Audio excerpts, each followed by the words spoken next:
Tanpa Yesus kami tidak bisa apa-apa. Kami memanggil Yesus, Yesus, Yesus. Engkau segalanya buat kami Tuhan. Terima kasih Tuhan. Terimalah pujian umat-umat-Mu, terimalah sembah anak-anak-Mu Tuhan. Tiba saatnya kami mau duduk diam, mendengarkan Engkau berbicara. Terima kasih Tuhan Yesus. Terpujilah nama-Mu. Kami akan sambut firman-Mu di dalam nama Tuhan Yesus Kristus. Haleluya. Amin. Di Tuhan Bapak Ibu.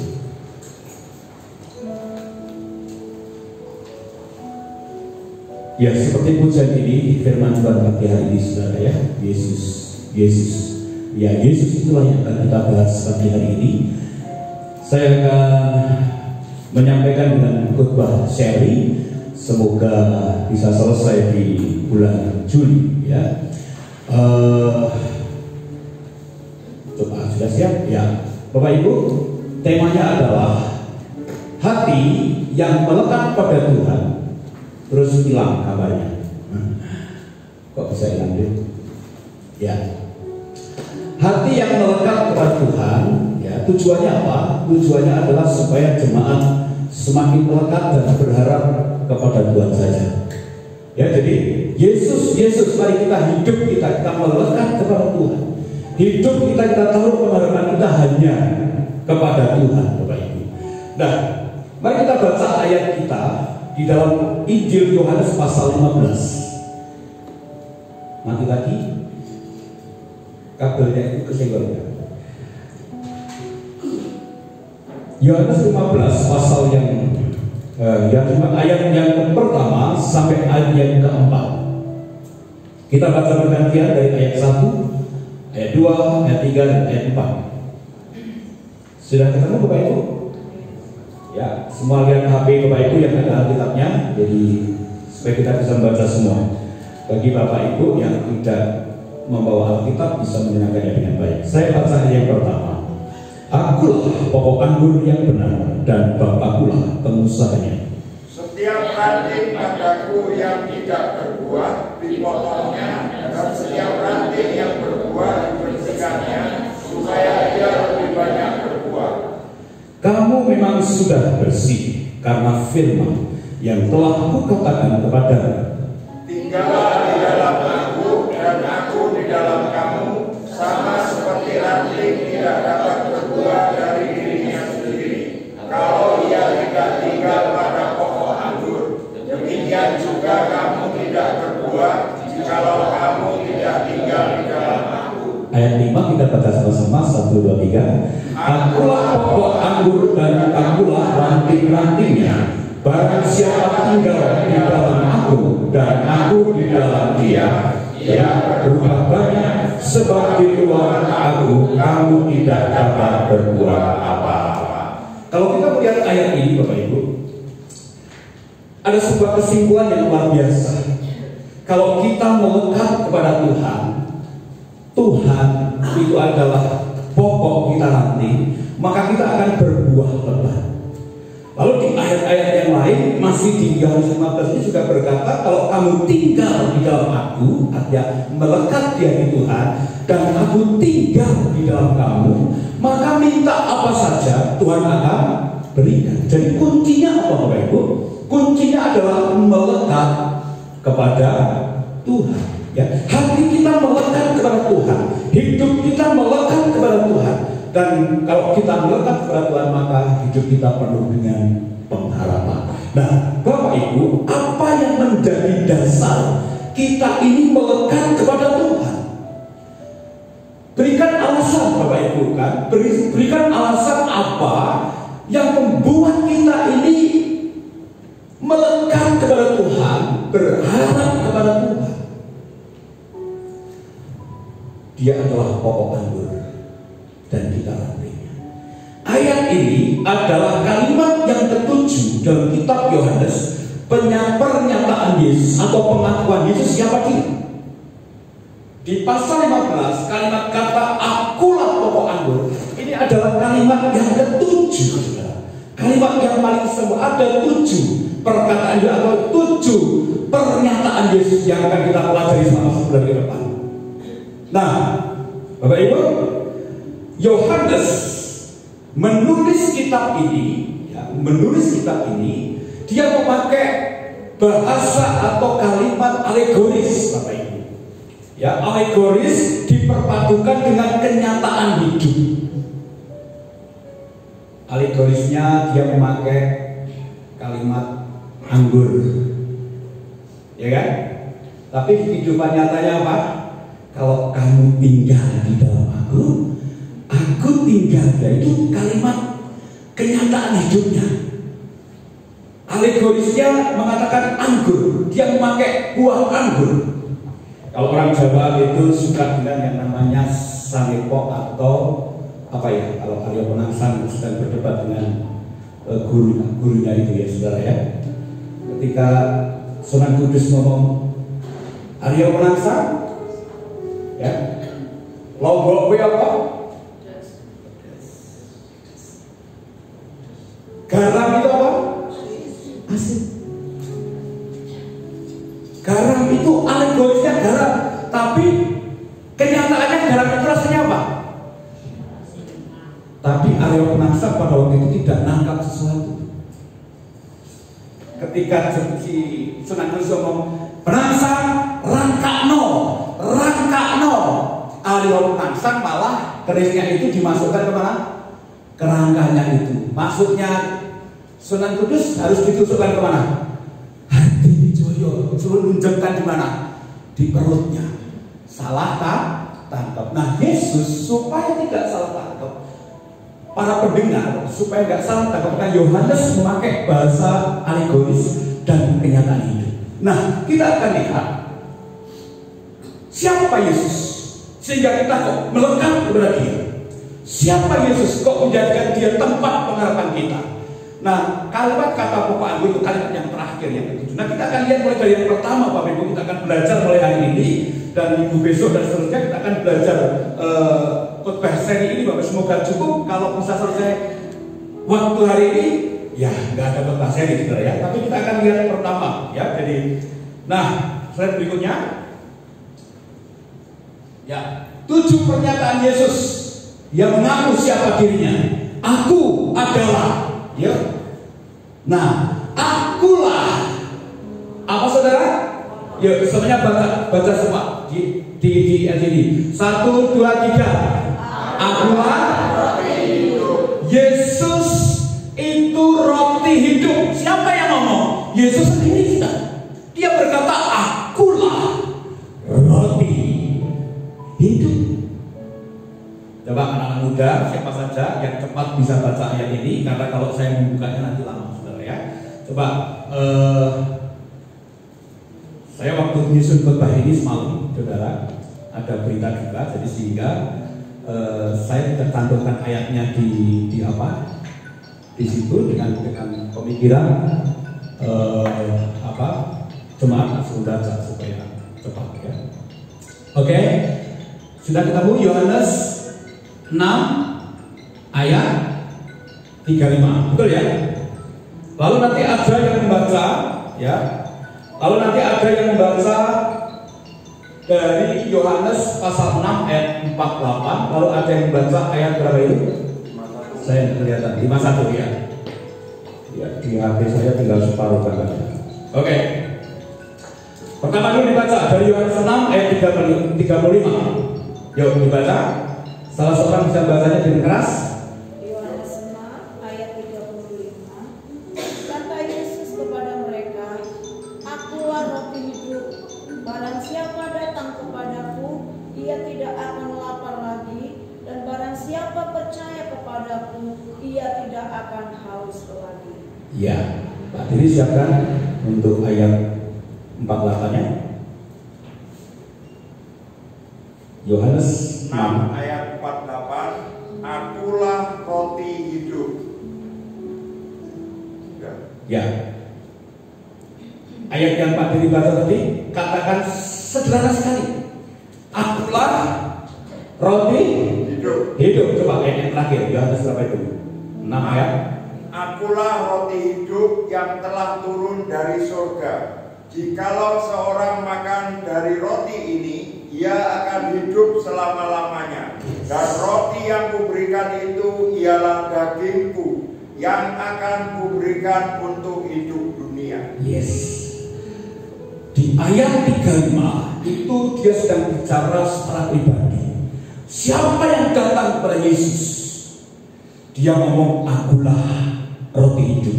Siapa yang datang kepadaku, dia tidak akan kelaparan. Roti itu adalah sumber apa, saudara?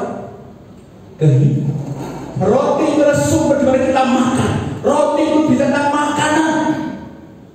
Nah, di ayat yang terakhir yang Pak Dini baca itu bicara tentang tidaknya makanan, tetapi bicara tentang kita akan dikenyangkan dengan makanan rohani, makanan jasmani, Bapak Ibu.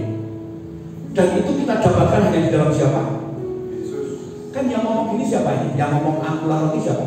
Yesus. Ini Yesus loh yang ngomong, akulah roti hidup. Barang siapa datang kepadaku, ia tidak akan kelaparan. Artinya Yesuslah sumber kehidupan kita. Yesus sudah mau ngomong, jangan takut, aku akan memuaskanmu, aku akan menghidupimu. Maka dari itu kita harus melekat kepada Tuhan. Dari alasan kita melekat kepada Tuhan, karena kita sedang melekat kepada Sang Pemilik roti. Bahkan dia itu roti sendiri. Roti terbuat dari gandum. Jadi roti ini bicara tentang makanan, minuman, atau ekonomi, Bapak Ibu. Jadi jangan khawatir. Yesus datang ke dunia ini menjawab kebutuhan kita. Ketika ada orang lemah, dia ngomong bagaimana? Marilah kepadaku yang letih lesu dan berbeban berat. Dan ternyata tidak hanya itu, Yesus sampai segi roti, segi makanan saja dia jabarkan dengan bahasa alegoris yang sangat bisa dimengerti oleh kita, bahwa dialah roti, artinya dialah sumber kehidupan kita. Amin, Bapak Ibu. Ya, nanti ayat-ayat ini bisa dikhotbahkan atau kita bahas nanti di FA maupun di Arabu. Ya, kalau untuk menjelaskan per ayat saya tidak cukup waktu. Baik, itu kata yang pertama, yaitu akulah roti hidup. Siapa dia? Yesus. Dia roti hidup. Dan Yesus tadi ngajak apa? Kalau kita datang kepada dia, kita tidak akan apa? Kelaparan. Dengan kata lain, kalau bisa nepokan dengan bahasa Jawa, kita tidak akan ngeleh lagi, kita tidak akan lapar lagi. Karena Tuhan itu yang punya roti. Bahkan Tuhan itu sendiri adalah roti kehidupan buat kita. Yang kedua, Bapak Ibu, ya. Yang kedua, selain dia berkata akulah roti, dia berkata akulah terang dunia. Terang itu, kalau Yesus ngomong terang, berarti bahasa kenyataannya apa? Terang itu berarti padang, ketok. Arti kata lain, Yesus hadir sebagai terang menerangi dunia. Makanya dalam Natal berkata Yesus terang dunia, dia bercahaya, gitu kan? Karena Yesus hadir sebagai terang, maka ada ayat yang lain mengatakan kalau Yesus itu terang, maka kita pun harus menjadi terang. Tapi itu secara kita bicara kita jadi terang. Saya sedang mau bicara Yesus. Yesus adalah terang. Orang yang hidup dalam kegelapan, orang yang hidup di dalam dunia yang gelap, dengan kehadiran Yesus, dengan datang kepada Yesus, maka Yesus akan menerangi pikiran-pikiran yang gelap. Yesus akan menerangi jalan-jalan orang yang gelap. Yesus akan menerangi orang-orang yang mengambil keputusan gelap. Banyak orang mau bunuh diri hari-hari ini karena ekonomi. Banyak orang mau bunuh diri karena sakitnya tidak kunjung sembuh. Tapi ketika datang kepada Yesus, dia berkata, akulah terang yang menerangi hati sehingga pikiran kita menjadi jernih, pikiran kita menjadi baik, dan akhirnya apa? Keputusan yang kita ambil pun menjadi baik karena hidup kita diterangi oleh apa? Kebenaran firman Tuhan. Dan kebenaran firman Tuhan itu siapa? Yesus. Yesus dikatakan pada mulanya adalah firman, dan firman itu bersama-sama dengan Allah, dan firman itu adalah Allah. Lalu di ayat 14 dalam Yohanes 1 dikatakan firman itu telah menjadi manusia dan dia bersama-sama dengan kita, dan itulah Yesus, Bapak Ibu. Jadi Yesus adalah terang dunia. Apa ayat Pak Kafri ayatnya? Yuk dibaca Yohanes 8, saudara ya. Yohanes 8 ayat berapa itu? 12. Ayat 12 saya bacakan. Ayat 12 berkata begini, maka Yesus berkata pula kepada orang banyak katanya, akulah terang dunia. Barang siapa mengikut aku, ia tidak berjalan dalam apa? Kegelapan, melainkan ia mempunyai terang hidup. Itu yang saya jelaskan tadi. Kalau kita mengikut Yesus, maka hidup kita jadi terang. Kalau kita melekat kepada Yesus, maka hidup kita yang dulunya gelap akan diterangi, dan setiap hari dia menerangi kehidupan kita semua. Katakan amin. Nah, Bapak Ibu, mari kita ikut Yesus.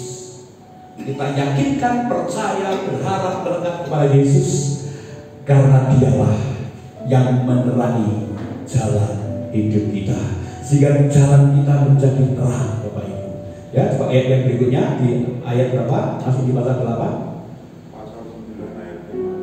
Pasal 9 ayat yang kelima. Coba dibaca lagi Pak Dedi. Selama aku di dalam dunia, akulah terang dunia. Yes. Ya. Selama di dunia ini aku adalah terang. Itu siapa? Yesus. Dan sekarang terang itu bercahaya, dan kita pun harus bisa menjadi terang. Ya, kepada siapa? Jadi terang bagi banyak orang. Ini ada sangkut pautnya dengan yang berikutnya, saudara ya. Nah, nanti di FA bisa dibahas ya, Pak Muji dan siapapun, Ibu Linda menyampaikan hal ini supaya menjadi melekat ya anak-anak Tuhan bahwa Yesus itu adalah terang, dan kita harus jadi terang dunia walaupun kecil.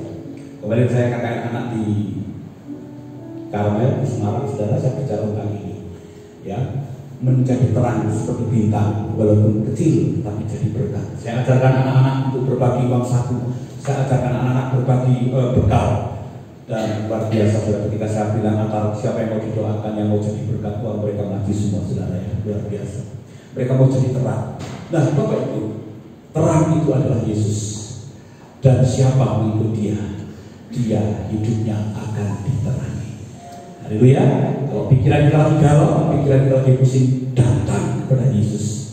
Dialah yang akan menerangi pikiran kita yang selama ini mungkin salah jalan. Baik, yang ketiga, ini kedua ya. Yang pertama tadi apa? Akulah apa? Roti hidup. Lalu yang kedua ini, akulah terang dunia. Yang ketiga, tadi ini yang sering kita baca ayatnya. Yang ketiga, ya, slide berikutnya. Klik, nggak salah. Sudah, itu yang ketiga. Oh ya, saya mau melihat yang gembala. Nanti gembala yang keempat. Dikatakan akulah pintu.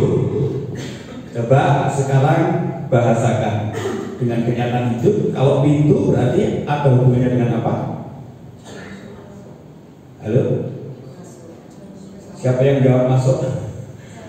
Luar biasa. Jadi kalau kita bicara pintu, ada hubungannya dengan kata masuk. Yesus berkata, akulah pintu. Nah, masuk kemana? Mari kita lihat ya, Yohanes 10 ayat 7. Jadi Yohanes 10 ayat 7. Maka kata Yesus sekali lagi, aku berkata kepadamu, sesungguhnya akulah pintu ke domba-domba itu. Ya, dialah pintu ke domba-domba itu. Artinya siapa dombanya? Kita. Siapa gembalanya? Yesus. Dan dia membuka pintu, bahkan dia pintu domba-domba itu. Ayat yang lain mengatakan, untuk ke rumah Bapa harus melalui siapa? Yesus. Ya. Kalau dalam bahasa lain, dalam orang Islam adalah sirotol mustaqim, jalan ke surga. Siapa jalan ke surga? Yesus. Dan Yesus itu pintunya. Hanya melalui Yesus saudara bisa masuk dalam kerajaan surga. Amin, Bapak Ibu. Tidak ada pintu lain. Orang berkata kalau mau ke surga jalannya banyak. Betul. Bisa lewat Jawa Barat, bisa lewat Sumatera juga bisa. Muter-muter dulu, ya kan? Saya sering guyonannya gini, Pak Timo, berangkat lewat mana? Oh iya, saya berangkat lewat Ungaran, tapi tadi macet di Wonosobo. Nyambung nggak saudara? Berangkat lewat Ungaran tapi macet di, biar aja Wonosobo macet, tapi di Ungaran tidak, kan gitu saudara ya. Artinya jalan boleh lewat mana saja, tapi pintunya hanya berapa? Satu. Itu yang saudara kadang nggak ketika ngomong sama orang-orang dunia berkata, oh agama itu sama saja. Agama ini kalau ke Jakarta lewat ini, agama ini kalau ke Jakarta lewat ini. Saya katakan betul jalannya banyak ke surga.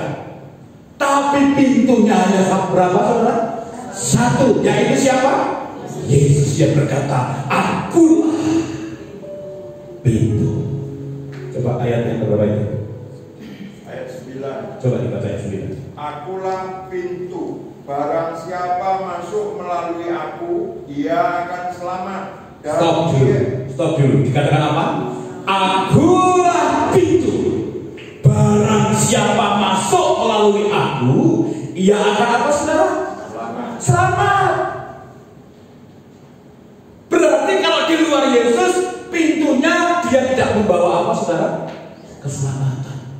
Lalu ada yang berkata, pintu ke surga, jalan ke surga itu sempit. Tapi saya mau katakan, sesempit apapun, kalau pintunya adalah Yesus, kita akan mudah masuknya. Amin saudara, ya amin saudara. Maka kita harus melekat sama siapa? Tuhan Yesus. Dia pokok anggurnya, saudara ya. Nah terus lagi Pak, selesaikan ya.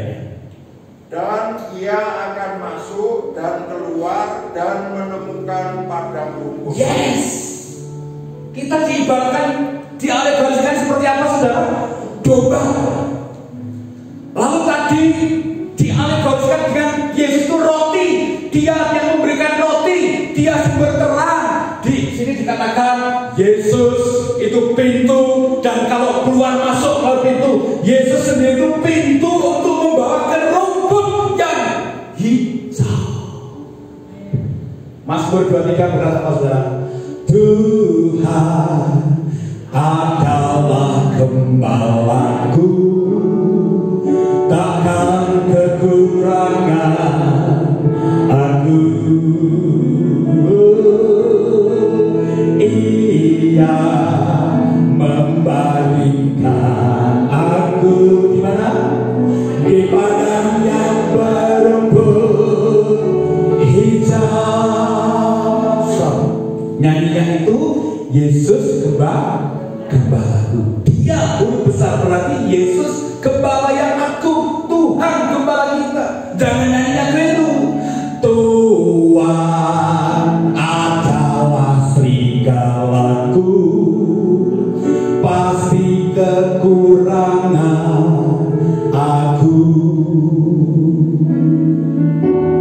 Ia membaringkan aku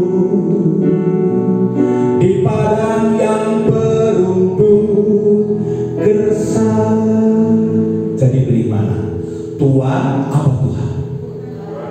Saya katakan lagi, Tuhan apa Tuhan? Tuhan ini bicara tentang kehidupan dunia. Tuhan ini bicara tentang mengandalkan dunia, orang pintar, orang hebat. Ingat saudara, akulah pintu. Dan kalau tadi dia berkata bahwa rumput yang hijau, ternyata yang ketiga, saudara, yang keempat, yang kelima ya. Coba klik berikutnya. Kenapa dia bawa ke rumput yang hijau? Nah, karena dia berkata akulah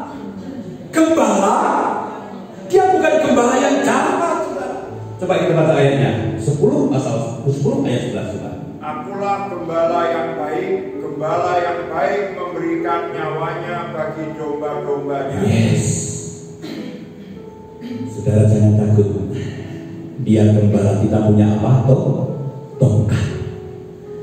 Kalau kita mau nakal, dia gandol. Jangan nakal. Kalau kita jatuh ke jurang, kita nggak bisa naik. Dia dengan tongkatnya gantol itu domba, lalu dibawa naik di peluk. Dan itulah gembala yang baik. Dalam Injil Yohanes dia berkata, akulah gembala yang baik. Karena Tuhan yang baik, dia akan membawa rumput sintetis kepada kita. Pernah lihat iklannya ya? Rumput tetangga lebih hijau. Ternyata apa? Sintetis. Rumput plastik ketok hijau ini jebul plastik. Makanya bapak-bapak tidak usah ngintip istri tetangga, istrinya cantik.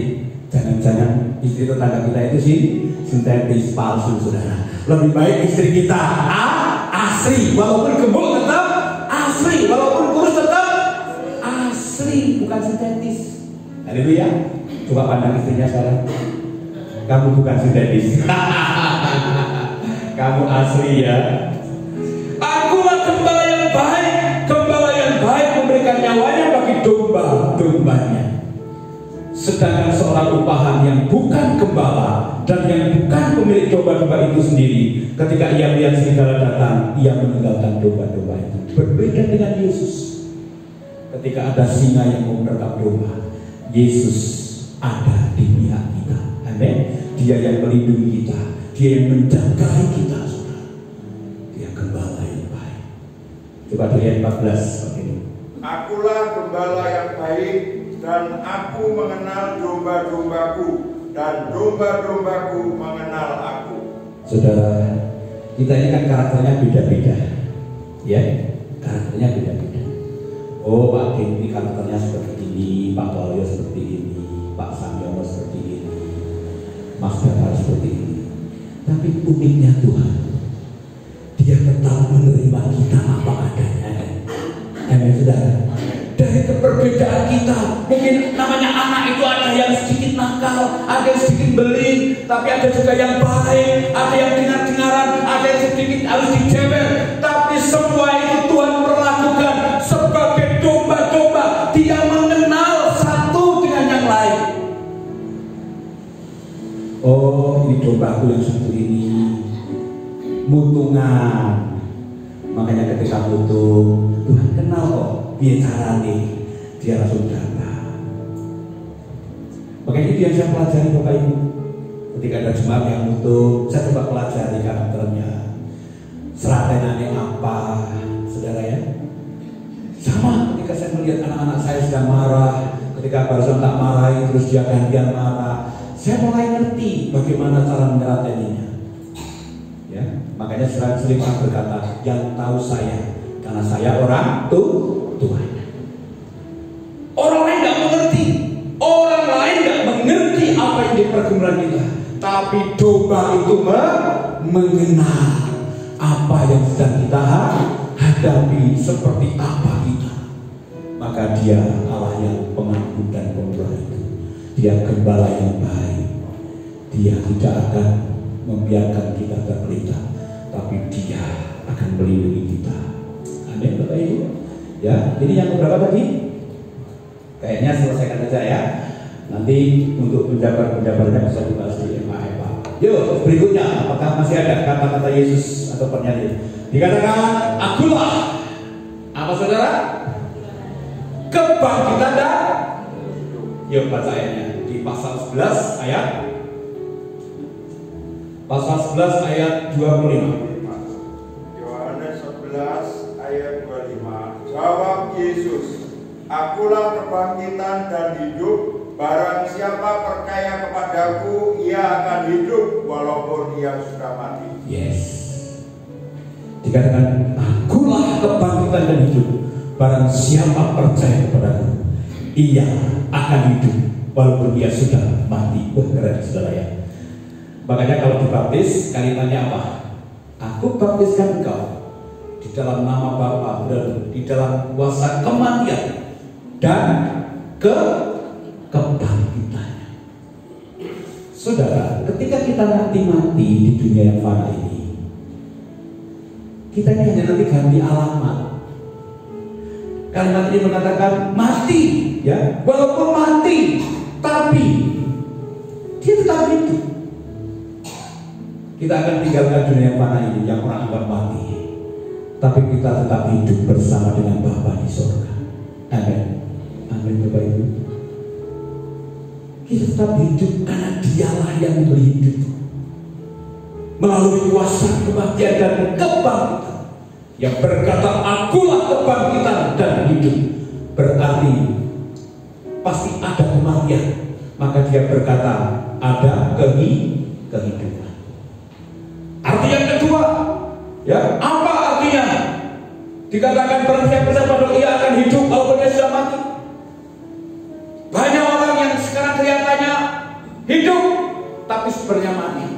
Tapi dengan kuasa kematian dan kebangkitannya, maka orang itu akan hidup dan bergerak dan melakukan sesuatu. Bapak Ibu, mari kita imani bahwa Yesus adalah kebangkitan dan hidup. Maka kita harus mengikuti Dia dan percaya sama Dia sampai akhir hidup kita. Karena setelah kematian itu kita tetap memperoleh kehidupan yang kekal. Yohanes 3:16 berkata apa, saudara? Ayo, Yohanes 3:16. Karena begitu besar kasih Allah akan dunia ini, sehingga Ia mengaruniakan anaknya yang tunggal, supaya semua yang percaya, yaitu Bapak Ibu saudara, tidak binasa, melainkan apa? Beroleh apa? Hidup yang apa? Yang kekal. Ini yang dikatakan walaupun sudah mati, tapi tetap hidup, hidup kekal, Bapak Ibu. Dan itu kita dapatkan hanya di dalam siapa? Yesus.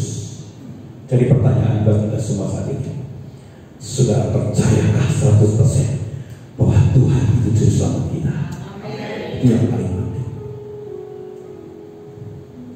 Kita lihat endingnya, terus. Ya. Sebelum dia mengatakan pokok anggur, di sini dia berkata, akulah jalan, kebenaran, dan hidup. Itu dari hidup. Tapi apakah ayatnya ada? Coba ayat 14, pasal 14. Yohanes 14 ayat 6. Kata Yesus kepadanya, akulah jalan dan kebenaran dan hidup. Stop. Ada hidup ya? Ada kata-kata hidup, saudara ya? Jadi kalau tadi bilang akulah kebangkitan dan hidup, lalu di pasal 14 ini dia berkata akulah jalan, kebenaran, dan hidup. Artinya ketika kita mengikuti jalannya, jalan yang benar itu, maka yang dijanjikan tadi bahwa dia adalah kebangkitan dan kita akan hidup kekal itu betul-betul akan terjadi. Dia janji di ayat berapa? 3, pasal 3 ayat 16. Ini sudah di pasal yang ke-14. Dia ingin mulai menyatakan bahwa jalan yang benar itu hanya melalui Yesus. Jalan kehidupan itu hanya melalui Yesus.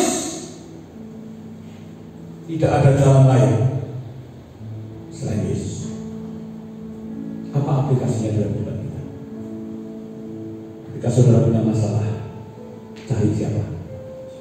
Tuhan apa gembala? Saudara, saya kemarin sharing dengan beberapa anak Tuhan dan hamba Tuhan. Dia berkata, berat sekali ya pergumulan Pak Ibu, berat sekali. Saya nggak malu tapi di depan Bapak Ibu saudara, tapi saya kemarin sudah ngomong, saya mau demonstrasikan bahwa iman itu hanya kepada siapa? Akulah jalan kebenaran. Kalau saya hidupnya benar, mengikuti jalannya dengan benar, maka di dalam Yesus ada kehidupan, ada mujizat. Percaya saudara? Percaya? Kemarin ketika ada yang bertanya, Pak, Bapak katanya menikahkan anaknya, tanggal berapa kira-kira? Apa yang masih dibutuhkan? Saya nggak mau cerita, tapi dipaksa. Saya akhirnya ngomong, ya untuk sementara yang paling pertama saya butuh ini. Dia langsung berkata, saya ininya dan saya ininya. Dan beberapa hari yang lalu dia juga berkata, oh kami sumbang ininya. Kalau saya butuh dana 40 juta, berarti sudah turun, sudah terpotong sekitar 7 juta. Berarti masih tinggal sedikit lagi.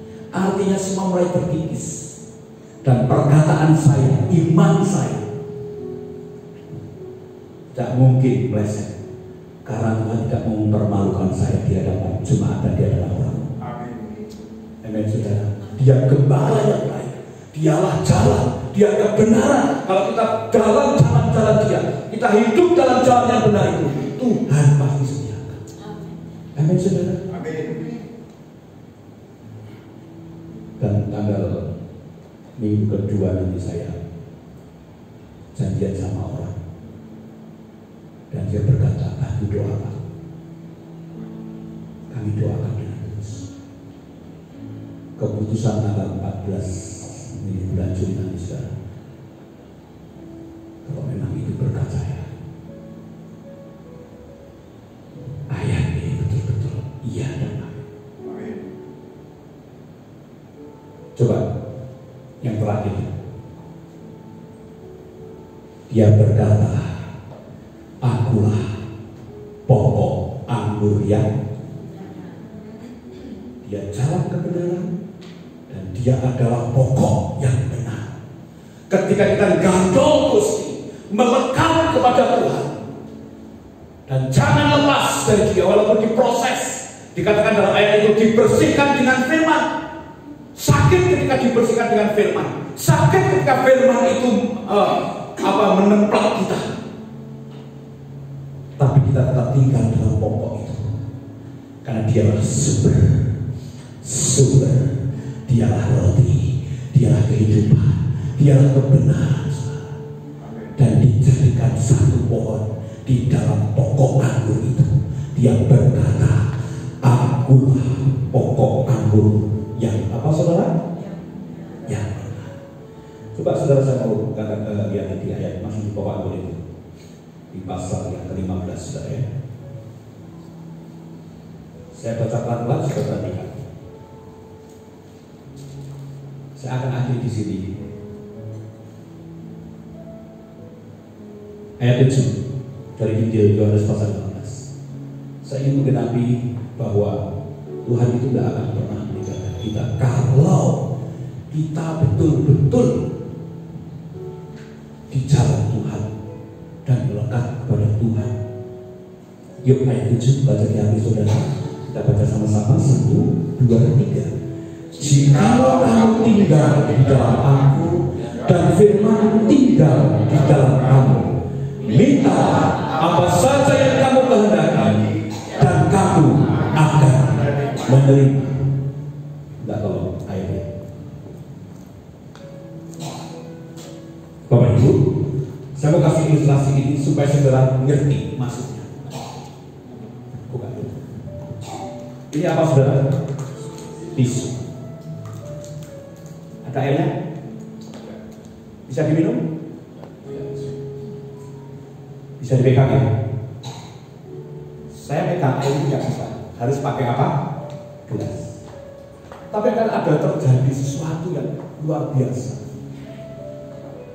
Coba saya bayangkan ya. Jikalau kamu tinggal di dalam aku dan firmanku tinggal di dalam kamu. Pertanyaannya, kalau air ini tinggal di dalam tisu dan tisu tinggal di dalam air, yang jadi masalah siapa yang di luar, siapa yang di dalam? Betul? Kalau ini gelas di luar air, di airnya ada di mana? Bisa nggak gelasnya di dalam air? Nggak bisa. Tapi dengan tisu ini sifatnya apa? Lembut, lentur, lemes. Ketika kita dibentuk, ayat ini ngomong apa? Ranting-ranting yang tidak berbuah diapain? Dipangkas. Itu jelas tidak berbuah. Tapi ada kalimat ranting-ranting itu dirapikan. Ya, ada ranting yang dirapikan supaya pokok itu bisa berbuah. Nah, kalau kalimat ini berkata, aku tinggal di dalam kamu dan firman. Karena ayat ini sudah mengatakan bahwa kamu sudah bersih oleh firman. Di ayat berapa itu? Ayat 3. Kamu memang sudah bersih karena firman yang telah kukatakan kepadamu. Sudah bersih. Tapi untuk dibersihkan itu kita harus punya hati yang lentur, lembut ketika dibentuk oleh firman, ketika ditegur oleh firman, oleh hamba Tuhan yang menyampaikan. Terima saudara, tidak usah bersungguh-sungguh ini khotbah pesenanan dan lain sebagainya. Terima saja itu sebagai firman yang membentuk dan membersihkan kita. Terima dengan lentur, jangan keraskan hatimu, maka akan seperti ini saudara. Kalau sudah seperti ini Bapak Ibu, apakah ini sudah bisa dibilang tisu sekarang? Tidak bisa, karena ada airnya. Apakah ini bisa dikatakan air? Juga tidak, karena ada tisu di situ. Dan ketika tisu tinggal di dalam air ada dalam tisu itu, maka akan terjadi sesuatu. Akan terjadi sesuatu Bapak Ibu. Apa itu sesuatu? Yang tisu tadinya gak bisa buat minum, sekarang bisa buat minum. Yang air tadinya gak bisa dipegang, sekarang bisa dipegang. Terjadi sesuatu, saudara. Saya mau katakan, saya bisa minum dari tisu ini karena sudah berubah sifatnya. Kenapa kita nggak berubah-ubah? Kayaknya sudah doa, sudah luar biasa, ibadah, perpuluhan dan lain sebagainya. Tapi mungkin hati kita belum dilembutkan. Maka yang bisa melembutkan adalah kita sendiri. Buka hati, terima firman itu dengan hati yang tulus, lembut, masuk, sehingga akan terjadi sesuatu. Amin saudara. Yang air tidak bisa diminum tadi akhirnya bisa diminum, tidak bisa dipegang. Yang tisu yang tidak bisa diminum akhirnya bisa buat minum. Dan itulah Tuhan. Dikatakan apa di sini? Endingnya. Jikalau kamu tinggal di dalam aku dan firman-Ku tinggal di dalam kamu, mintalah apa saja yang kamu kehendaki dan kamu akan menerimanya. Ada kalimat aku kehendaki, tapi Tuhan juga punya kehendak. Artinya kita boleh punya kehendak sesuai dengan kehendak kita, tapi kita juga dengan lembut menyerahkan bahwa biar kehendakmu yang jadi. Ketika sampai di tingkat pasrah yang seperti itu, maka ayat ini akan terjadi. Ya, dia pokok anggur. Kita dekat dengan sumbernya, kita dekat kepada akarnya, kita dekat kepada Tuhan. Dan ketika kita dekat dengan Tuhan, saudara, contoh nih, saudara punya anak 4. Zaman dulu kan belum ada HP ini, zaman itu belum ada HP. Kalau saudara punya anak 4, satu di Medan, satu di Jakarta, satu di Lombok, yang satu tinggal satu rumah. Saya mau tanya, yang paling dapat banyak berkat siapa? Halo? Yang tinggal di rumah. Bapak makan tongseng, anaknya kei. Bapak makan kambing gulai, anaknya sing adone kan? Sing adone dicicipi lah. Enggak, Bapak Ibu. Nek yo ono anak adoh kono mambu wangi, sing cedak mambu. Bukan saya ngomong ya. Ada yang begitu Bapak Ibu. Tapi Yesus tidak begitu. Tapi Yesus dia ngerti karakter domba-domba. Tapi yang jelas yang paling dekat, coba lihat murid Yesus yang paling dekat siapa? Yohanes. Jelas Yohanes yang paling disayang, bukan inspirasi, tapi karena kedekatannya itu. Kalau saudara dekat dengan Yesus, nek sing adong tak telepon, Pak Bu Mak kirimi, betul gak? Nek sing cedak, wah kok repot rusak anakku, itu kok tukono. Wah, mobilnya kok rusak ditanda. Nah, sing adoh kan dadak telepon, dadak kirim surat dan sebagainya. Kalau kita dekat dengan Bapa, amin, dekat dan melekat kepada Bapa, apa saja yang kami minta, Tuhan kabulkan. Tutup hati kami.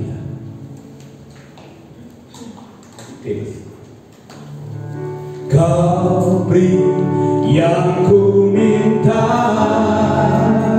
saat ku mencari, ku mendapatkan. Ku ketuk pintumu dan kau bukakan. Sebab kau Bapa-Ku, Bapa yang kekal. Takkan kau biarkan aku melangkah hanya sendirian. Kau selalu ada bagiku. Sebab kau Bapa-Ku, Bapa yang harus kita angkat pujian ini sebut-sebut karena kau beri yang ku minta saat ku mencari, ku mendapatkan. Ku ketuk pintu dan kau bukakan. Sebab kau Bapa yang kekal. Takkan kau biarkan aku melangkah hanya sendirian. Kau selalu ada bagiku. Sebab kau Bapa yang kekal. Mari saudara kepada Tuhan. Mari kita datang kepada Tuhan. Dia tidak pernah biarkan kita sendiri. Akulah roti hidup. Akulah jalan yang benar. Akulah kebangkitan dari. Akulah gembala yang baik buat engkau. Akulah roti hidup. Engkau tidak akan kekurangan lagi. Akulah roti hidup buat kalian semua. Dan akulah terang. Pikiranmu yang saat ini suntuk, Tuhan mau terangi kita dengan firman. Kalau saudara tidak tahu jalan ke surga, jalan keluar hanya dalam Yesus, Dia pintu bagi kita.